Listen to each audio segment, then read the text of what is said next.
நீங்கள் எவ்வளவோ நாட்களாக ஜெபிக்கிறீர்கள், ஆனால் இன்னும் பதில் வரவில்லையா? தேவன் என்னை மறந்துவிட்டாரா என்று நினைக்கிறீர்களா? இல்லை, தேவன் உங்களை மறக்கவில்லை. தேவன் தாமதிப்பதில்லை, அவர் சரியான நேரத்தில் செயல்படுகிறார். யோசேப்பு ஒரு நாளில் எகிப்தின் பிரதமராக ஆகவில்லை.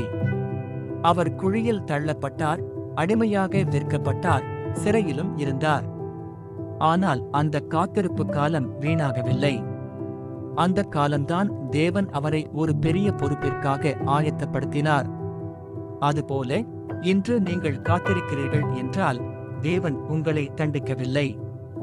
உங்கள் குணத்தையும் விசுவாசத்தையும் எதிர்கால ஆசீர்வாதத்திற்காக ஆயத்தப்படுத்திக் கொண்டிருக்கிறார். எசாயா 40:31 சொல்கிறது, கர்த்தருக்கு காத்திருக்கிறவர்களோ பொதுபலன் அடைவார்கள். ஆகவே மனம் தளராதீர்கள். நினைவில் வைத்துக் கொள்ளுங்கள், தேவனுடைய தாமதம் மறுப்பு அல்ல, அது உங்களுக்கான சிறந்த நேரத்தை ஆயத்தப்படுத்தும் தேவனுடைய திட்டம்.